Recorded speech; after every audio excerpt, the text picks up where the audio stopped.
कभी ऐसा महसूस हुआ है कि दिन रात की जी तोड़ मेहनत के बाद भी पैसा हाथ में टिकता ही नहीं? जानते हैं, आचार्य चाणक्य के हिसाब से इसकी जड़ मेहनत में नहीं बल्कि हमारी सोच में है। आज हम चाणक्य के उन्हीं पुराने लेकिन जबरदस्त सूत्रों को समझेंगे जो सिखाते हैं कि दौलत सिर्फ पसीना बहाने से नहीं बल्कि सही जगह पर दिमाग लगाने से बनती है। तो चलिए इस बात की गहराई में उतरते हैं। देखिए, चाणक्य ने दो तरह की ताकतों में जमीन आसमान का फर्क बताया है। एक तरफ है शारीरिक श्रम, यानी जिस्म की मेहनत। इसमें पसीना तो बहुत बहता है, लेकिन इससे मिलने वाली कमाई की एक लिमिट होती है। एक मजदूर चाहे दिन भर हथौड़ा चलाए, लेकिन कमाएगा तो उतना ही जिससे बस गुजारा चल सके। और दूसरी तरफ है मानसिक शक्ति, यानी बुद्धि का जोर। इससे दौलत बनाने की कोई सीमा, कोई लिमिट है ही नहीं। और इसी बात को आचार्य चाणक्य ने एक बहुत ही दमदार लाइन में कह दिया था। उनका साफ मानना था कि अमीर और गरीब में फर्क पैसे का नहीं, बुद्धि का होता है। दौलत उसके पास नहीं जाती जो खुद मेहनत करता है, बल्कि उसके पास जाती है जो ये जानता है कि दूसरों से मेहनत कैसे करवानी है।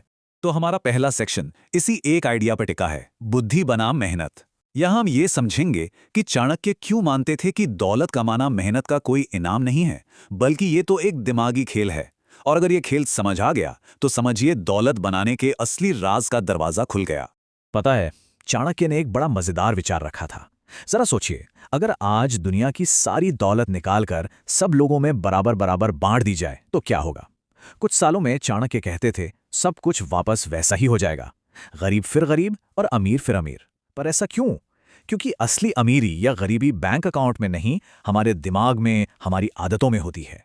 तो अगर प्रॉब्लम हमारी सोच में है तो इसका हल क्या है? बस यहीं से हम अपने दूसरे सेक्शन में आते हैं, धनवान बनने के 5 सूत्र। चाणक्य ने 5 ऐसे जबरदस्त नियम दिए हैं जो दौलत बनाने की पूरी स्ट्रैटेजी की नींव हैं। चलिए एक एक करके इन गहरे सूत्रों को समझते हैं। ये वो 5 पिलर हैं जिन पर हम आगे बात करने वाले हैं। इसकी शुरुआत होती है खुद पर, अपने दिमाग पर इन्वेस्ट करने से। फिर आता है सही मौकों को पहचानने का हुनर। उसके बाद समय की असली कीमत को समझना। फिर दौलत संभालने के लिए खुद को तैयार करना। और आखिर में, जो शायद सबसे जरूरी है, अपनी संगत, अपने आसपास के लोगों को सही चुनना। पहला सूत्र सबसे बुनियादी और सबसे जरूरी है। चाणक्य कहते थे कि अगर इज्जत, आजादी और पैसा तीनों चाहिए तो सबसे पहले अपना सारा ध्यान, समय और पैसा अपनी अक्ल बढ़ाने में लगाओ। हमेशा सीखते रहो, क्योंकि जिस दिन किसी इंसान ने सीखना बंद कर दिया, समझ लो उस दिन उसकी तरक्की भी रुक गई। वो जीते जी मुर्दा है। अब आते हैं दूसरे सूत्र पर, जो है मौकों के बारे में। देखिए, मौके कभी भी दरवाजा खटखटाकर नहीं आते कि मैं मौका हूं, मुझे पकड़ लो। नहीं, वो तो भेस बदल कर आते हैं। कभी किसी मुसीबत के रूप में, कभी किसी की आलोचना में, या फिर कभी दोस्तों की बातचीत में निकली एक छोटी सी लाइन में।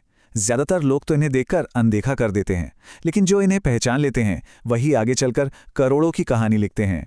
तीसरा सूत्र, और शायद सबसे जरूरी, अगर पैसा हाथ से निकल जाए कोई बात नहीं, वो दोबारा कमाया जा सकता है। लेकिन अगर वक्त एक बार हाथ से निकल गया तो वो हमेशा हमेशा के लिए चला जाता है। दुनिया के जितने भी अमीर लोग हैं, वे सब एक बात पर सहमत हैं कि उनकी सबसे बड़ी दौलत पैसा नहीं बल्कि वक्त का सही इस्तेमाल था।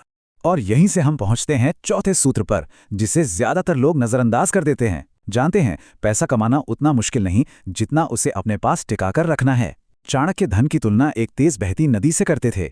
अगर आपके पास अनुशासन और अच्छी आदतों का मजबूत बांध नहीं है तो दौलत की ये नदी आएगी और बहकर निकल जाएगी। इसलिए धन आने से पहले खुद को उसे संभालने के लायक बनाना सबसे जरूरी है। और हमारा 5वां और आखिरी सूत्र है संगति। एक सीधी सी बात है, हम वैसे ही बन जाते हैं जैसे लोगों के साथ अपना वक्त बिताते हैं। हमारी कमाई, हमारा सोचने का तरीका, हमारा भविष्य, सब कुछ उन 5 लोगों पर निर्भर करता है जिनके साथ हम सबसे ज्यादा रहते हैं। अगर अमीर बनना है तो सबसे पहले अपनी संगत को देखो और सुधारो। अब एक बहुत बड़ा सवाल खड़ा होता है, दौलत कमाने के तरीके तो हमने जान लिए, लेकिन असली मुश्किल काम क्या है? पैसा कमाना या कमाए हुए पैसे को बचा कर रखना? बस यहीं से हमारी बातचीत एक नए और बहुत ही जरूरी मोड़ पर आती है। यहां हम बात करेंगे धन की असली परीक्षा के बारे में। देखिए, दौलत हासिल कर लेना तो बस आधा सफर है। असली चुनौती तो तब शुरू होती है जब उस दौलत के साथ आने वाले सामाजिक दबावों को संभालना पड़ता है। और यही वो जगह है जहां ज्यादातर लोग फेल हो जाते हैं। इस बात को समझने के लिए चाणक्य के जमाने की एक कहानी सुनते हैं। विष्णुदास नाम का एक मेहनती व्यापारी था। उसने पाई पाई जोड़कर अपने परिवार के लिए कुछ पैसे बचाए थे। एक दिन उसका एक रिश्तेदार रोता बिलखता उसके पास आया और बोला कि बाढ़ में उसकी सारी फसल बर्बाद हो गई, उसे पैसों की सख्त जरूरत है। विष्णुदास का दिल नरम था, वो पसीज गया और उसने अपनी जिंदगी भर की सारी बचत उस रिश्तेदार को दे दी। लेकिन वो रिश्तेदार पैसे लेकर ऐसा गया कि कभी वापस नहीं आया। उसने वो सारा पैसा ऐशो आराम में उड़ा दिया और नतीजा, विष्णुदार का परिवार भूखा मरने पर मजबूर हो गया। ये कहानी हमें सिखाती है कि अपने धन की रक्षा करना कितना जरूरी है, क्योंकि चाणक्य कहते थे, अपने धन की रक्षा करना अपने परिवार की रक्षा करना है। तो इस मुश्किल सिचुएशन का हल क्या है? यहीं से शुरू होता है हमारा चौथा सेक्शन, ना कहने की कला। चाणक्य ने कुछ ऐसे प्रैक्टिकल तरीके बताए हैं जिनसे पैसे मांगने वालों को बड़ी समझदारी से मना भी किया जा सकता है और रिश्ते भी बच सकते हैं। आइए इन दमदार रणनीतियों को एक एक करके समझते हैं। पहली रणनीति है समय की ढाल। जब भी कोई पैसे मांगे तो कभी भी तुरंत हाँ या ना में जवाब मत दो। बस मुस्कुराकर कहो, मैं आपकी परेशानी समझ सकता हूं, लेकिन मुझे एक बार अपना हिसाब किताब देखना होगा और घर पर बात करनी होगी। मैं कल तक बताता हूं। ये 24 घंटे का गैप आपको सोचने का वक्त देगा और सामने वाले की नीयत को भी परख लेगा। दूसरी रणनीति है सवाल पूछना। जब वो इंसान 24 घंटे बाद वापस आए तो बहाने मत बनाओ, सीधे सीधे उनसे पूछो, मैं मदद करना तो चाहता हूं लेकिन मुझे ये पैसा जल्दी वापस चाहिए होगा, तो क्या आपके पास इसे लौटाने का कोई ठोस प्लान है? चाणक्य कहते थे कि सवाल वो तीर है जो सीधे झूठ को जाकर भेजता है। अगर प्लान नहीं होगा तो वो खुद ही हिचकिचा जाएगा। अगर सामने वाला अब भी पीछे पड़ा रहे तो तीसरी रणनीति का इस्तेमाल करो, कुछ गिरवी रखने को कहो। इसे चाणक्य बंधक का नियम कहते थे।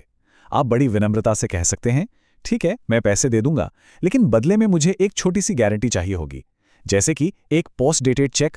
देखिए, जिसकी नीयत साफ होगी वो इस बात को समझेगा। चौथी रणनीति है पैसे की कमी का मायाजाल बनाना। आप कह सकते हैं, यार पैसा तो था लेकिन मैंने अभी अभी एक फिक्स्ड डिपॉजिट में डाल दिया है, अब अगर उसे तुड़वाऊंगा तो मुझे पेनल्टी लगेगी, नुकसान होगा। अब कोई भी उधार मांगने वाला आपके नुकसान की भरपाई तो करने से रहा, वो खुद ही पीछे हट जाएगा। और पांचवी रणनीति, अगर आपको लगता है कि जरूरत सच में असली है और इंसान मजबूर है तो पूरी रकम उधार देने के बजाय एक छोटी रकम मदद के तौर पर दे दो। दान समझकर कहो, भाई मैं पूरी मदद तो नहीं कर पाऊंगा लेकिन ये छोटी सी रकम मेरी तरफ से रख लो और इसे लौटाने की कोई जरूरत नहीं है। इससे रिश्ता भी बचता है, इज्जत भी बढ़ती है और आपका ज्यादातर पैसा भी सुरक्षित रहता है। अब हम आते हैं अपने आखिरी और सबसे अहम सेक्शन पर, जो इन सारी सीखों को एक साथ जोड़ता है।